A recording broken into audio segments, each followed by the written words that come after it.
دیسی tips official کے تمام ناظرین کو السلام علیکم۔ حکیم صاحب، کیا شوگر کے مریض میٹھا پھل کھا سکتے ہیں؟ یہ سوال اکثر پوچھا جاتا ہے۔ تو جی ہاں، اب آپ کو پریشان ہونے کی ضرورت نہیں ہے۔ آج کی اس ویڈیو میں ہم آپ کو 5 ایسے میٹھے پھل بتائیں گے جن کو شوگر کے مریض بھی استعمال کر سکتے ہیں۔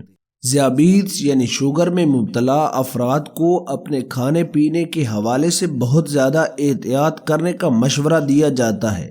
جہاں ذیابیطس کے مریض میٹھا کھانے سے پرہیز کرتے ہیں، وہیں انہیں مشروبات کے استعمال سے بھی منع کر دیا جاتا ہے۔ ایک رپورٹ کے مطابق اس وقت دنیا کے 42 کروڑ 50 لاکھ افراد ذیابیطس کا شکار ہیں۔ شوگر میں مبتلا افراد کو کئی اور مرض کا سامنا بھی کرنا پڑ سکتا ہے، جن میں گردے اور دل کے مسائل اور موٹاپا شامل ہیں۔ یہی وجہ ہے کہ ڈاکٹر شوگر کے مریضوں کو زیادہ احتیاط کرنے کا مشورہ دیتے ہیں۔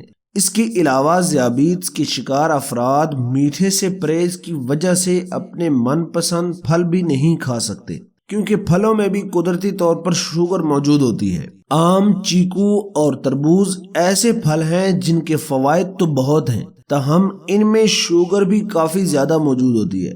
لیکن اچھی بات یہ ہے کہ چند پھل ایسے بھی ہیں جن کو ذیابیطس میں مبتلا افراد بآسانی کھا سکتے ہیں اور انہیں شوگر کے حوالے سے بھی پریشان ہونے کی ضرورت نہیں پڑے گی۔ تو سب سے پہلے نمبر پر باری آتی ہے امرود کی۔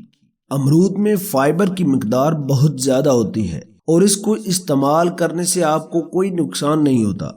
یہ بلڈ میں شوگر کو بڑھنے نہیں دیتا، تو اس کو آپ بے فکر ہو کر استعمال کر سکتے ہیں اور اس سے بھرپور فوائد حاصل کر سکتے ہیں۔ دوسرے نمبر پر باری آتی ہے آڑو کی۔ آڑو کو سلاد میں بھی کھایا جا سکتا ہے۔ اس کے علاوہ ذیابیطس میں مبتلا افراد اسے بغیر کسی فکر کے کھا سکتے ہیں، کیونکہ اس کا بھی کوئی نقصان نہیں ہوتا اور یہ بھی شوگر کی مقدار کو بڑھنے نہیں دیتا۔ تیسرے نمبر پر باری آتی ہے کیوی کی۔ کیوی نہایت مزیدار پھل ہے جس میں وٹامن اے اور سی دونوں موجود ہوتے ہیں۔ کیوی خون میں شوگر کی سطح کو بڑھنے نہیں دیتا، تو لہٰذا اگر آپ اس کو بھی استعمال کرتے ہیں تو آپ کو کسی قسم کا کوئی نقصان نہیں ہوتا۔ چوتھے نمبر پر باری آتی ہے سیب کی۔ روزانہ ایک سیب ذیابیطس میں مبتلا افراد کو کھانا چاہیے۔ اس میں فائبر موجود ہوتا ہے، جبکہ اس سے نظام ہاضمہ بھی بہتر ہوتا ہے۔ اگرچہ اس میں مٹھاس ہوتی ہے، لیکن وہ مٹھاس آپ کو نقصان نہیں دیتی، کیونکہ وہ قدرتی مٹھاس ہوتی ہے اور اس کے اندر ایسے اجزاء پائے جاتے ہیں جو شوگر کو روکتے ہیں۔ تو لہٰذا آپ اس کو بھی استعمال کر سکتے ہیں اور اپنی زندگی میں ایک اچھی خاصی تبدیلی لا سکتے ہیں۔ پانچویں نمبر پر باری آتی ہے سنترے کی۔ سنترے کو بھی ذیابیطس کے مریضوں کے لیے اچھا پھل کہا جاتا ہے۔ اس میں فائبر، وٹامن سی، پوٹاشیم کی مقدار بہت زیادہ پائی جاتی ہے، جس کی وجہ سے اس کو شوگر کے مریض بھی استعمال کریں تو یہ ان کی صحت کے لیے بہت مفید ہوگا۔ پیارے دوستو، آپ ان پھلوں کو ایک عام روٹین میں جس طرح ہم پھلوں کو استعمال کرتے ہیں ان کو استعمال کر سکتے ہیں، لیکن آپ نے اس بات کا خیال رکھنا ہے کہ ان پھلوں کو زیادہ مقدار میں کھانا شروع نہیں کر دینا۔ تو جب آپ کوئی چیز بھی ایک لمٹ سے کراس کرتے ہیں، اس کو زیادہ مقدار میں کھانا شروع کر دیتے ہیں، تو پھر کوئی چیز بھی ہو تو وہ نقصان کا باعث بنتی ہے۔